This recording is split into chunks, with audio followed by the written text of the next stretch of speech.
নতুন নির্বাচন কমিশনের শপথ আজ। শঙ্কা অবিশ্বাস দূর করে ভোটারদের আস্থা ফেরানোই হবে প্রথম চ্যালেঞ্জ, বলছেন বিশেষজ্ঞ। নির্বাচন যত দেরি হবে ষড়যন্ত্র তত বাড়বে, বললেন তারেক রহমান। ভোট সহজ হবে না, বিজয় নিশ্চিত আস্থা অর্জনের আহ্বান। শত কোটি টাকার মালিক সিআইডির এসপি শামীমা। রাজধানীর রমনাতেই তার 9টি ফ্ল্যাট। বেনজিরের সঙ্গে ঘনিষ্ঠতার অভিযোগ। নোয়াখালীর কোম্পানিগঞ্জে ওবায়দুল কাদের ও কাদের মির্জার বিরুদ্ধে ব্যবসায়ের মামলা, জিম্মি করে জমি লিখে নেওয়ার অভিযোগ। কুষ্টিয়ার বাজার থেকে উধাও বোতলজাত সয়াবিন তেল, কোথাও কোথাও মিলে দাম চড়া, সরবরাহ না থাকার অজুহাত। এবং অ্যান্টিগা টেস্টে গ্রিভসের দুর্দান্ত সেঞ্চুরির পর 450 রানের ইনিংস ঘোষণা ওয়েস্ট ইন্ডিজের। 2 উইকেট হারিয়ে অস্বস্তিতে বাংলাদেশ। দেখছিলেন শিরোনাম সংবাদ সকালে, আপনাদের সঙ্গে আছি আমি তোয়া আফরোজ। নতুন নির্বাচন কমিশনের শপথ আজ। নতুন প্রধান নির্বাচন কমিশনার সাবেক সচিব এএমএম নাসির উদ্দিন ও 4 কমিশনারকে দুপুরে শপথ বাক্য পাঠ করাবেন প্রধান বিচারপতি সৈয়দ রেফাত আহমেদ। এদিকে অবাধ, সুষ্ঠু ও নিরপেক্ষ নির্বাচন আয়োজনে অভিজ্ঞদের পরামর্শ নিয়ে ঠান্ডা মাথায় কাজ করতে নতুন কমিশনকে পরামর্শ দিয়েছেন বিশেষজ্ঞরা। তারা বলছেন, নতুন কমিশনের প্রধান কাজ হবে ভোটারদের আস্থা ফিরিয়ে আনা। শুরু থেকেই কমিশনকে নিজেদের মধ্যে ঐক্য নিশ্চিতের পরামর্শ দেন বিশেষজ্ঞরা। জান্নাতুল মোহনার রিপোর্ট। গেল বৃহস্পতিবার সাবেক সচিব এএমএম নাসির উদ্দিনকে প্রধান নির্বাচন কমিশনার করে নতুন কমিশন ঘোষণা করে সরকার। রোববার দুপুরে শপথ নেবেন সিইসি ও নির্বাচন কমিশনাররা। তাৎক্ষণিক প্রতিক্রিয়ায় সব চ্যালেঞ্জ মোকাবেলা করে সুষ্ঠু ও গ্রহণযোগ্য নির্বাচন আয়োজনের প্রত্যয় জানান নাসির উদ্দিন।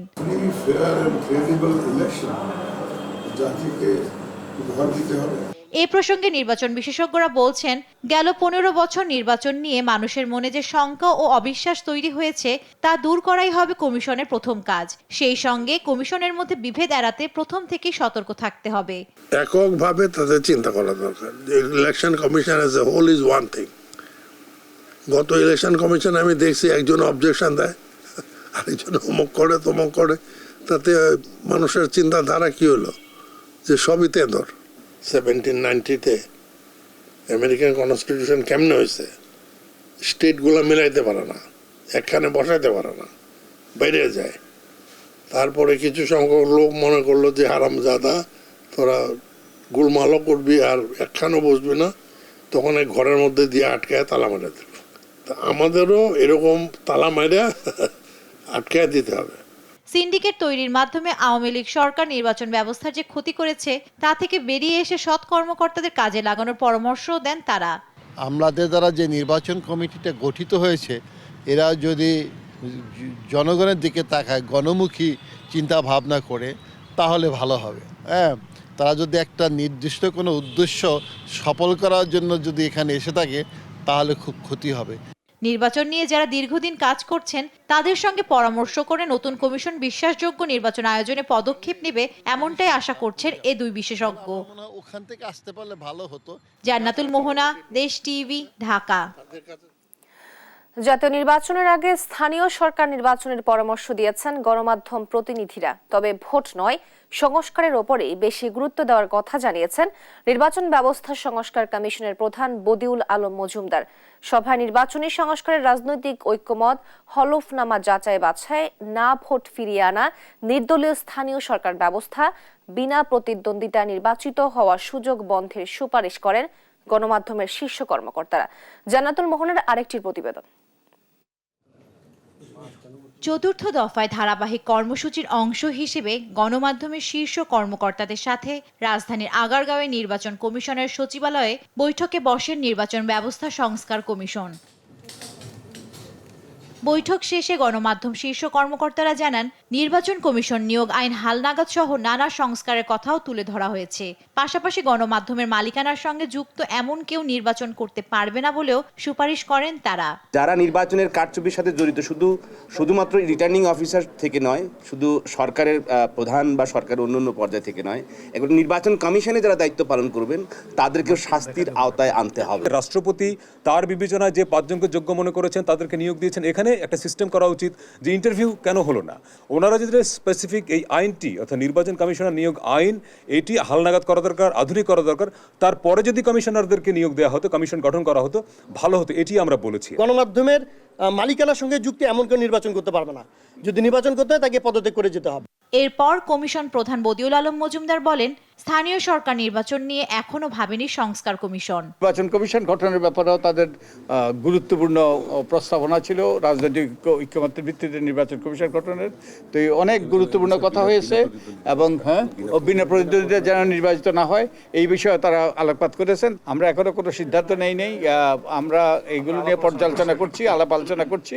আমরা সেই বিষয়টা আমরা সিদ্ধান্ত নেব সবার মতামত শোনার পর। এর আগে স্থানীয় সরকার নির্বাচন বিশেষজ্ঞ ডক্টর তোফায়েল আহমেদ বলেন, নির্বাচনী রোডম্যাপ সংস্কার শেষ না করে স্থানীয় নির্বাচনে গেলে সংস্কার ঝুলে যাবে। এখন এত সংস্কার হচ্ছে, এইগুলোকে সংস্কারটা শেষ না করে যদি আমরা স্থানীয় নির্বাচনে যাই তাহলে কিন্তু সংস্কারটা ঝুলে যাবে। এই রিফর্মটা করি, লোকাল গভর্নমেন্টটাকে যদি আমরা পার্লামেন্টারি সিস্টেমে নিয়ে আসি তাহলে ইউনিয়ন, উপজেলা, জেলা, পৌরসভা, সিটি কর্পোরেশন এগুলো একই শিডিউলে যদি করতে পারি তাহলে আমার খরচ চলে আসবে 600 কোটি টাকার মধ্যে। লোক লাগবে 8 লাখ, দিন লাগবে 45 দিন। এরপর নারী নেতৃবৃন্দের সাথেও পরামর্শমূলক বৈঠক করেন নির্বাচন ব্যবস্থা সংস্কার কমিশন। জান্নাতুল মোহনা, দেশ টিভি, ঢাকা। নির্বাচন যত দেরিতে হবে বাড়বে ষড়যন্ত্র, তাই দেশ ও মানুষের অধিকার প্রতিষ্ঠায় দ্রুত নির্বাচনের কোনো বিকল্প নেই। চুয়াডাঙ্গায় জেলা বিএনপির সমাবেশে কথা বলেন দলটির ভারপ্রাপ্ত চেয়ারম্যান তারেক রহমান। পরে রাজশাহী জনসভায় যুক্ত হয়ে নির্বাচনে জিততে নেতাকর্মীদের জনগণের আস্থা অর্জনের নির্দেশনা দেন তিনি। ফাঁকা মাঠে গোল দেওয়ার সুযোগ নেই বলে হুঁশিয়ারিও করেন তারেক রহমান। সহকর্মীদের তথ্য ছবিতে আপনপুর প্রতিবেদন। 14 বছর পর চুয়াডাঙ্গায় জেলা বিএনপির সম্মেলন। সকাল থেকেই নেতাকর্মীরা আসতে থাকেন টাউন হল ফুটবল মাঠে। বেলা বাড়ার সঙ্গে সঙ্গে বাড়ে নেতাকর্মীর ঢল। জাতীয় ও দলীয় পতাকা উত্তোলন করে সম্মেলন উদ্বোধন করেন বিএনপি মহাসচিব মির্জা ফখরুল ইসলাম আলমগীর। পরে সমাবেশে মির্জা ফখরুল বলেন, গণতন্ত্রের প্রশ্নে বিএনপি কখনো আপোষ করবে না। তিনি বলেন, সংস্কার টেকসই করতে হলে জনগণের সমর্থন প্রয়োজন, আর সুষ্ঠু ভোটের মাধ্যমেই তা সম্ভব। এই সংস্কারগুলো করার পরে তাকে সাস্টেইনেবল করতে হলে তার সমর্থন লাগবে, মানুষের সমর্থন লাগবে, জনগণের সমর্থন লাগবে, তাই না? জনগণের সমর্থন আমরা কোথায় দেখতে পাবো?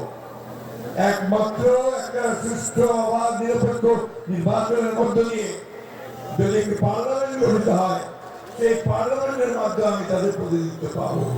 সমাবেশে ভার্চুয়ালি যুক্ত হয়ে প্রধান অতিথির বক্তব্য রাখেন দলের ভারপ্রাপ্ত চেয়ারম্যান তারেক রহমান। বলেন, নির্বাচন যত দেরি হবে ষড়যন্ত্র তত বাড়বে, তাই দেশ ও মানুষের অধিকার প্রতিষ্ঠায় দ্রুত নির্বাচনের বিকল্প নেই। দেশের নির্বাচন যত দেরি হবে, প্রিয় সহকর্মীবৃন্দ, প্রিয় ভাই বোনেরা, এটি হচ্ছে বাস্তবতা, তত ষড়যন্ত্র বৃদ্ধি পাবে। যেই স্বৈরাচারের বিরুদ্ধে দেশের লক্ষ কোটি মানুষ বিগত 1 যুগেরও বেশি সময় ধরে আন্দোলন করেছে, সেই স্বৈরাচার কিন্তু বসে নেই। সেই স্বৈরাচার কিন্তু তাদের ষড়যন্ত্রে তাদের দেশি বিদেশি প্রভুদের সাথে মিলে বসে ষড়যন্ত্র করেই যাচ্ছে।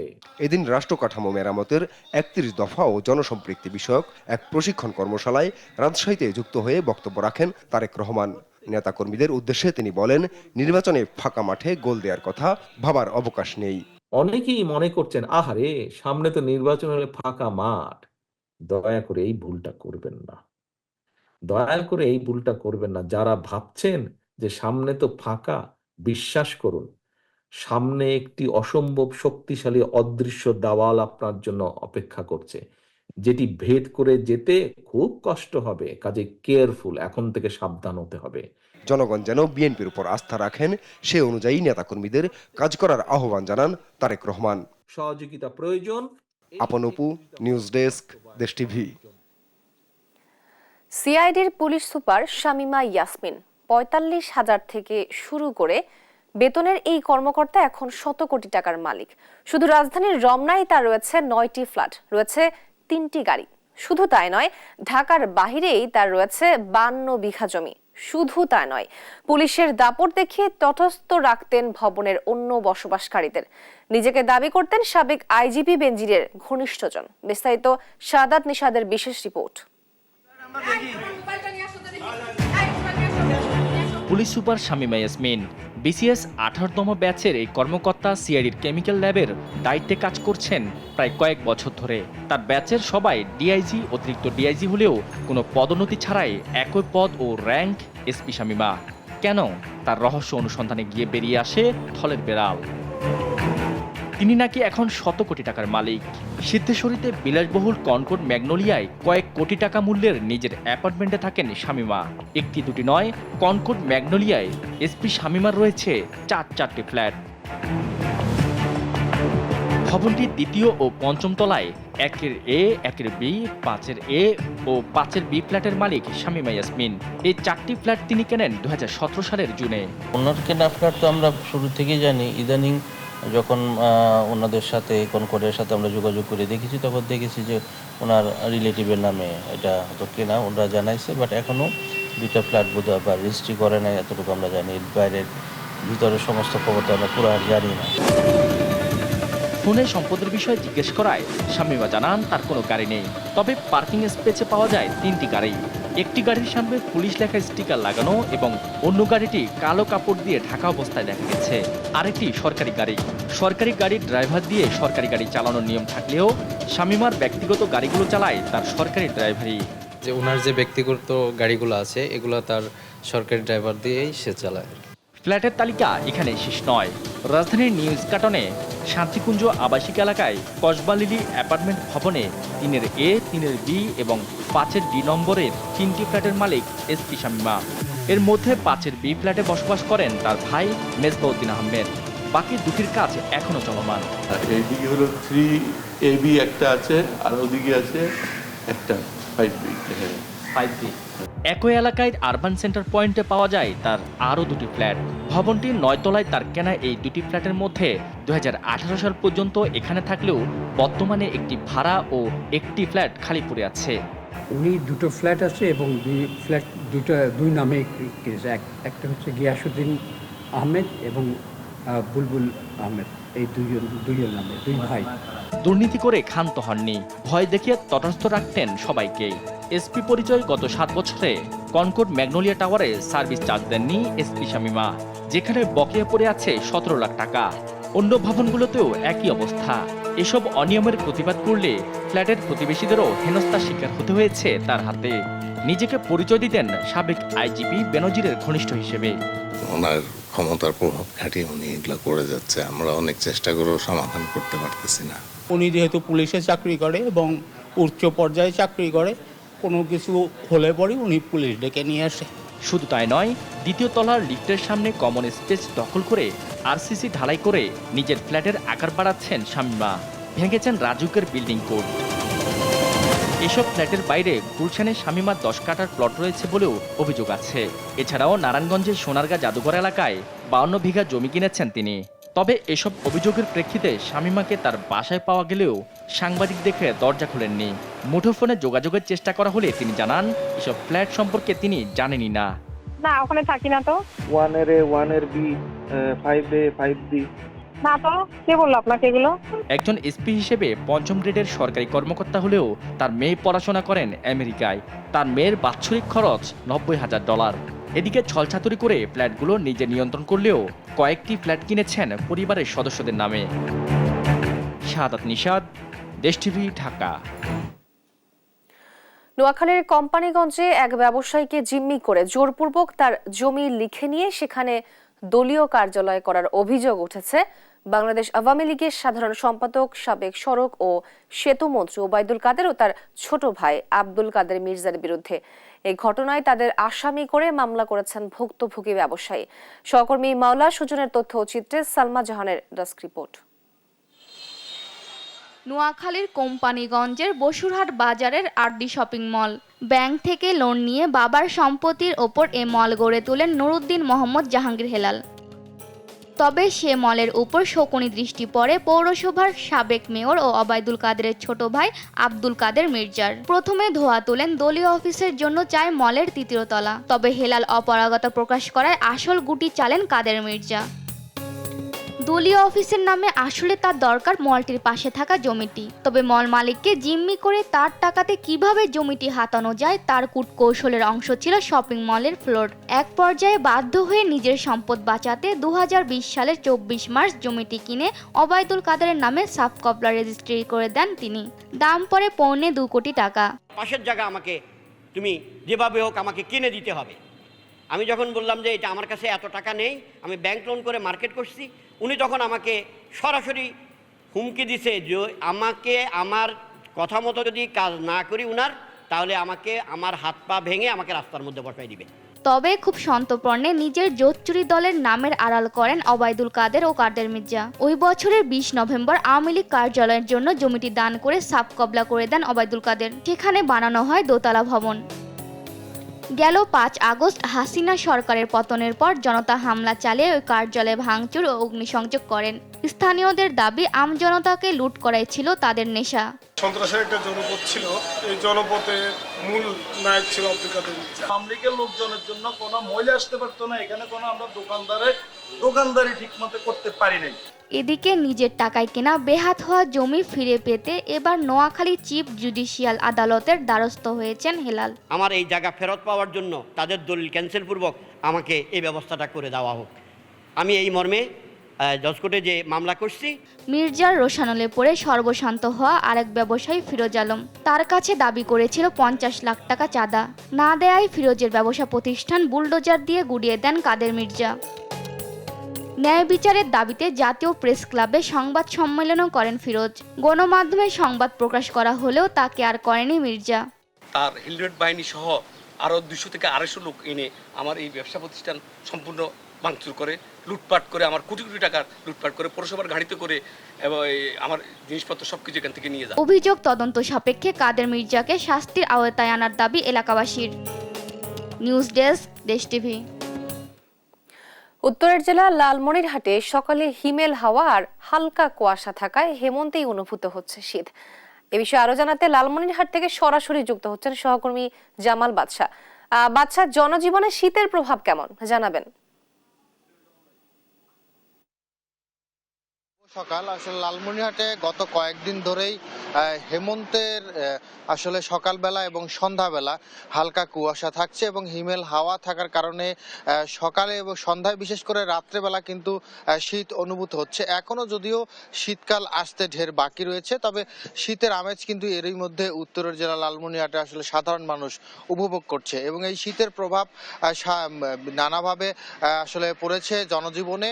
বিশেষ করে খেটে খাওয়া যে মানুষজন রয়েছে তারা সকালবেলা এবং সন্ধ্যাবেলা এই আবহাওয়ার যে পরিবর্তন, এই আবহাওয়ার পরিবর্তনের কারণে যে ঠান্ডাজনিত রোগে আক্রান্ত আসলে হয়ে যাচ্ছে। আমরা লালমনিরহাট সদর হাসপাতালে খবর নিয়ে দেখেছি গত কয়েকদিনের তুলনায় বর্তমানে কিন্তু শীতজনিত রোগীর সংখ্যা ধীরে ধীরে বাড়তে শুরু করেছে। আরেকটি বিষয় হচ্ছে যে এই হঠাৎ এই হেমন্তের শীতে কিন্তু সকালবেলা কৃষকদের কাজ করতে আসলে সমস্যা হচ্ছে। সকালের যে হালকা কুয়াশা থাকছে, এই কুয়াশার সময় কিন্তু দিনকে দিন আসলে দীর্ঘস্থায়ী হচ্ছে, অর্থাৎ শীত আসলে জানান দিচ্ছে যে তার আগমন খুব দ্রুতই ঘটবে। তবে শীতকাল কিন্তু আসতে এখনো বাকি রয়েছে। এই মুহূর্তে আমি রয়েছি লালমনিরহাটের মিশন মোড় চত্বরে। আমি যদি একটু ক্যামেরার চোখে দেখাই যে এখনো কিন্তু আবছা কুয়াশা কিন্তু আসলে দেখা যাচ্ছে এবং কিছুক্ষণ আগেও এই সূর্য উদয় পরেও যে যানবাহনগুলো সড়কে চলাচল করছিল সেগুলো কিন্তু আসলে তাদের যে হেডলাইট জ্বালিয়ে তারা চলাচল করছিল। আর এছাড়া কিন্তু গত কয়েকদিন ধরেই শীতের যে পোশাক রয়েছে সেই শীতের পোশাকও কিন্তু আসলে পরিবর্তন এসেছে মানুষের জীবনে। শীতের পোশাক কিন্তু হালকা গরম পোশাক, অনেক ক্ষেত্রে সন্ধ্যা এবং সকালে কিন্তু ভারী পোশাকও পরতে আমরা দেখেছি। এখন নিশ্চয়ই আপনি ক্যামেরার চোখে দেখতে পেলেন যে আসলে এ পর্যন্ত কিন্তু আসলে অনেক যানবাহন সূর্য উদয়ের পরেও অর্থাৎ হালকা কুয়াশা থাকার কারণে তারা কিন্তু তাদের হেডলাইট জ্বালিয়ে চলাচল করছে। সব মিলিয়ে যদি বলতে চাই যে সকালে এবং সন্ধ্যায়, বিশেষ করে শীতকাল আসার আগেই হেমন্তের এই সকাল এবং সন্ধ্যায় আসলে হিমেল হাওয়া বইছে এবং হিমেল হাওয়া বওয়ার কারণে কিন্তু শীত অনুভূত হচ্ছে। সকাল এবং সন্ধ্যায় গরম কাপড়ও কিন্তু ব্যবহার করতে হচ্ছে এই অঞ্চলের মানুষের। আর আমরা এই আজকে গতকালকে সন্ধ্যায় এবং আজকে সকাল 6টার যদি আবহাওয়ার এই তথ্য জানাতে চাই যে গতকালকে সন্ধ্যায় কিন্তু আবহাওয়া তাপমাত্রা 17 ডিগ্রি সেলসিয়াস ছিল এবং আজকে সকালে 17.5 ডিগ্রি সেলসিয়াস ছিল। বর্তমানে কিছুটা আসলে বৃদ্ধি পেয়েছে এবং সময়ের সাথে সাথে এই তাপমাত্রা কিন্তু আসলে ধীরে ধীরে আরো কমে যাবে। আমি একটু যদি সব মিলিয়ে বলি যে শীতকাল আসার আগেই হেমন্তের সকালে এবং সন্ধ্যায় হিমেল হাওয়া এবং হালকা কুয়াশা দেখা দিচ্ছে এবং এর কারণে কিন্তু শীতানুভব হচ্ছে লালমনিরহাট অঞ্চলে। এই ছিল লালমনিরহাট থেকে সর্বশেষ খবর। তোয়া, আপনাকে ধন্যবাদ বাদশা। লালমনিরহাটে শীতে জনজীবনের প্রভাব সম্বন্ধে জানাচ্ছিলেন আমাদের সহকর্মী বাদশা। খোলা সয়াবিন তেলের দাম বাড়ায় কুষ্টিয়ার বাজার থেকে উধাও বোতলজাত সয়াবিন তেল, ফলে বাজারে সংকট দেখা দিয়েছে তেলের। কিছু দোকানে অল্প সংখ্যক বোতলজাত সয়াবিন মিললেও তা বিক্রি হচ্ছে বেশি দামে।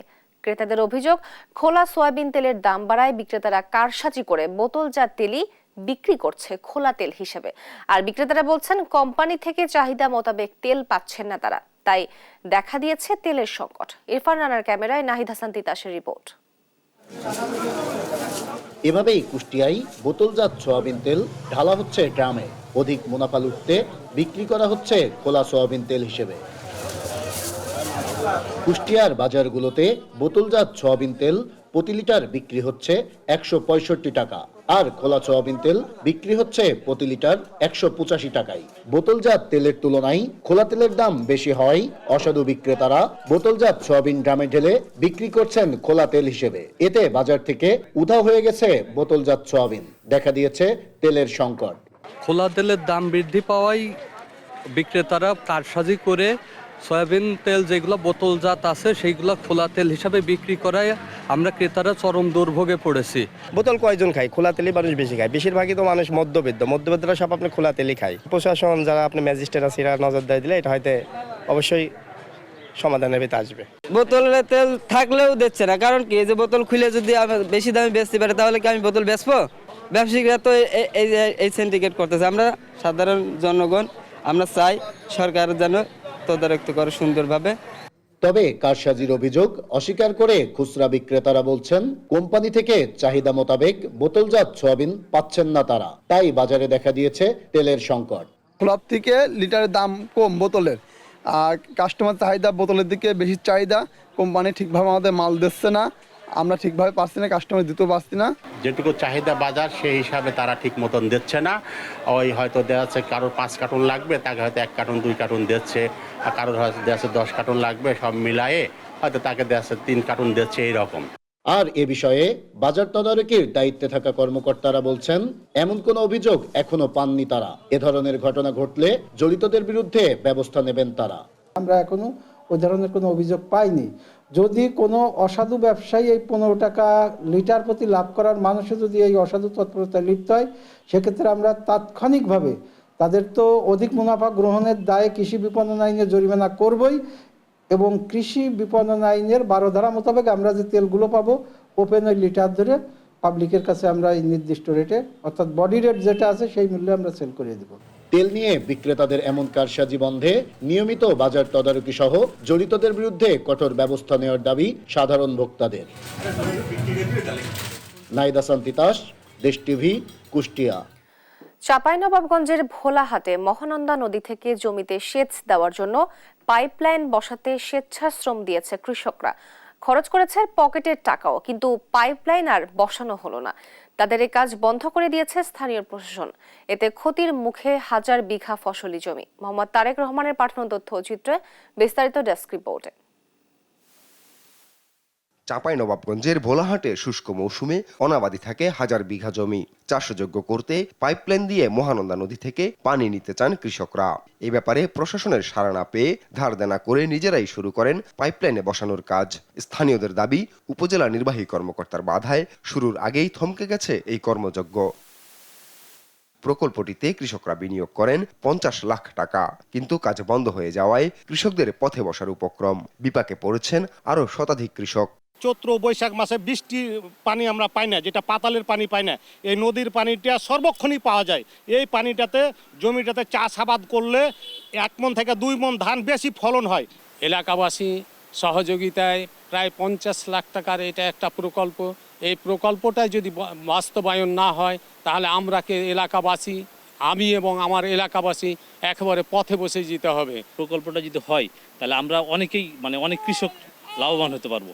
যদি না হয় তাহলে আমরা অনেক ক্ষতিগ্রস্ত হতে পারবো, ক্ষতিগ্রস্তের মধ্যে পড়ে যাব অনেক কৃষক। জমিতে পানি সেচের ব্যবস্থা করার দাবিতে এলাকায় মানববন্ধনও করেন কৃষকরা। তাদের দাবি, বর্তমান সরকার কৃষির উপর জোর দিলেও স্থানীয় প্রশাসন তাদের সহযোগিতা করছে না। ডিপ টিউবওয়েল আন্ডারে 3টা ডিপ টিউবওয়েল আছে এখন উপস্থিত, তো 3 জনই কিন্তু আওয়ামী লীগ করে। আর কি ইন্ধনে এই জিনিসটা হচ্ছে না আর কি। ওরা আমাদের এত ক্ষতি করছে, যাতে করে আমাদের এই প্রকল্পটা বাস্তবায়ন না হয় সেই জন্য ওরা উঠে পড়ে লেগেছে। উপজেলা প্রশাসনের দাবি, সরকারি রাস্তা খনন করে পাইপলাইন স্থাপন করায় বন্ধ করা হয় কাজ। তবে এ বিষয়ে ক্যামেরার সামনে কথা বলতে রাজি হননি জেলা প্রশাসক আব্দুস সামাদ। কোন ইঞ্জিনিয়ারিং প্ল্যানে বা কিভাবে কোন এস্টিমেটের এতে করছে সেটাও কিছু বলা হয়নি বা দেখাও হয়নি, আমাদেরকে জানায়ও নি।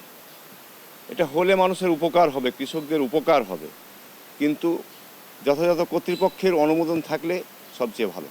যদি এরকম কৃষকদের প্রয়োজন হয় তবে কৃষকরা আমাদের কাছে আবেদন দিবে, আমরা এটা সরকারিভাবে প্রকল্প নিয়ে দিব, তাদের বাস্তবায়ন করে দিব, কিন্তু সেটা সরকারিভাবে। এখন আমার ধরেন পরিষদে যদি বিল্ডিং ক্ষতিগ্রস্ত হয়, ব্যক্তি যত টাকাই থাকুক, সে কি এসে আমাকে বিল্ডিং করে দিতে পারবে নাকি সরকারিভাবে করে দেওয়া হবে? করবে তাকে বাণিজ্যিক উদ্দেশ্যে, কিন্তু আমাদের তো এখানে বাণিজ্যিক কিছু না। তবে সরকারি ডিপার্টমেন্টগুলো কেন আছে? জনগণকে সেবা দেওয়ার জন্যই তো। আমাদের তো তবে অবসরে চলে যেতে হবে, তাদের সাথে পরামর্শ করি কিভাবে করা যায় সরকারিভাবে, সেটা আমরা করে দেব। মহানন্দা নদী থেকে পানি আনা গেলে পুরো বছর জুড়ে ফসল ফলবে, এমনটাই প্রত্যাশা কৃষকদের। নিউজ ডেস্ক, দেশ টিভি। দেশে প্রথমবারের মতো অ্যারোস্পেস কার্নিভাল অনুষ্ঠিত হলো লালমনিরহাটের এভিয়েশন অ্যান্ড অ্যারোস্পেস বিশ্ববিদ্যালয়। এই আয়োজনে অংশ নেন লালমনিরহাটের 10টি শিক্ষা প্রতিষ্ঠানের 600 শিক্ষার্থী। সৃজনশীল সৃষ্টিতে উদ্বুদ্ধ করতে বিজ্ঞান ভিত্তিক এ মেলায় টেলিস্কোপ, ড্রোন সহ নানা প্রকল্প প্রদর্শন করা হয়। লালমনিরহাট থেকে জামাল বাদশার পাঠানো তথ্য ও চিত্রের ডেস্ক রিপোর্ট। লালমনিরহাটে এভিয়েশন অ্যান্ড অ্যারোস্পেস বিশ্ববিদ্যালয়ে অনুষ্ঠিত হলো ইম্পালস 1.0 অ্যারোস্পেস কার্নিভাল 2024। বিশ্ববিদ্যালয়ের অ্যারোস্ট্রো ক্লাব এবং ড্রোন ক্লাবের আয়োজনে 10টি শিক্ষা প্রতিষ্ঠানের 600 শিক্ষার্থী এতে অংশ নেয়। বিজ্ঞান শিক্ষা এবং অ্যারোস্পেস ইঞ্জিনিয়ারিং সম্পর্কে জানতে এই মেলায় case study, drawing challenge, MATLAB সমস্যা সমাধান, পেপার প্ল্যান্ট কম্পিটিশন, প্রকল্প প্রদর্শনী ও পোস্টার উপস্থাপন করা হয়। বিশ্ববিদ্যালয় শিক্ষার্থীরা বলছেন, মেলায় প্রদর্শিত বিষয়গুলো শিক্ষার্থীদের সৃজনশীলতা ও প্রযুক্তিগত দক্ষতা বাড়াতে অনুপ্রেরণা দেবে। ইউনিভার্সিটির শিক্ষার্থীদের বাইরে যারা শিক্ষার্থী সাধারণ শিক্ষার্থী তাদেরকে অনুপ্রাণিত করবে। মেইনলি এই জন্য অনুষ্ঠানটা আয়োজন করা, যে তারা এখান থেকে অনুপ্রাণিত হয়ে not only aerospace but also অন্যান্য আকাশ গবেষণা সংক্রান্ত বিষয়গুলোতে তারা আগ্রহ প্রকাশ করবে। আমরা প্রথমত ড্রোন ডেমনস্ট্রেট করলাম, সেকেন্ডলি হচ্ছে যে টেলিস্কোপ দেখাচ্ছি, তারপর হচ্ছে যে আমরা বিভিন্ন সিমুলেশন বেসড কিছু ডিজাইন দেখাচ্ছি। এমন আয়োজনে খুশি অন্যান্য শিক্ষা প্রতিষ্ঠানের শিক্ষার্থীরাও। এর আগে অনেক বিজ্ঞান মেলা হয়েছে, আমরা অনেক কিছু শিখতে পারছি, কিন্তু এরকম কোনো অনুষ্ঠান হয়নি। এখানে আসার পর আমরা আমাদের ভবিষ্যতে কিভাবে হচ্ছে অ্যারোস্পেস সম্পর্কিত অনেক কিছু জানতে পেরেছি। টেলিস্কোপ কীভাবে তৈরি করা হয় সেই সম্পর্কে জানতে পেরেছি। এইরকম মেলা প্রত্যেক বছর হওয়া আমার মনে হয় ভালো হবে। গ্রুপ ক্যাপ্টেন সাইফুর রহমান বকাউল জানান, এমন আয়োজনে অ্যারোস্পেস এবং এই বিশ্ববিদ্যালয়ের শিক্ষার্থীদের কাজ সম্পর্কে সাধারণ শিক্ষার্থীদের ধারণা দেবে, তাদের সৃষ্টিশীল চিন্তার আগ্রহ বাড়বে। লালমনিরহাট জেলার প্রায় 500 বিভিন্ন স্কুল কলেজের শিক্ষার্থী, তাদেরকে এনে অ্যারোস্পেস বিষয়ে আমাদের এই বিশ্ববিদ্যালয়ে আমরা যারা ফ্যাকাল্টি মেম্বার আছি তারা কি করতে পারি, আমাদের স্টুডেন্টরা কি করছে এবং সেখান থেকে তারা ভবিষ্যতের জন্য কি স্বপ্ন দেখতে পারে এই জিনিসে তাদেরকে অবগত করা, এটা হচ্ছে আমাদের মেইন উদ্দেশ্য। সফল আয়োজনে খুশি কর্তৃপক্ষ। ফ্লাইট লেফটেন্যান্ট অনিক জানান, অ্যারোস্পেস ও এভিয়েশন শিক্ষায় অনুপ্রেরণা দেবে এই কার্নিভাল। অ্যারোস্পেস ফিল্ডে যাতে রিসার্চের দিক থেকে হোক বা দক্ষ কর্মসংস্থান এবং কর্মশক্তি গড়ে তোলার উদ্দেশ্যে যাতে সবাই আরও বেশি উদ্বুদ্ধ হতে পারে, সেটি নিয়ে হচ্ছে আজকের এই অনুষ্ঠান। এবং এখানে আমাদের বেশ কিছু কম্পিটিশন রয়েছে যেখানে তারা পার্টিসিপেট করছে। এমন প্রদর্শনী উদ্বুদ্ধ করবে নতুন প্রজন্মকে, যাদের মধ্য থেকে আসতে পারে ভবিষ্যতের বিজ্ঞানী ও প্রকৌশলী। নিউজ ডেস্ক, দেশ টিভি। দেখছেন সংবাদ সকাল।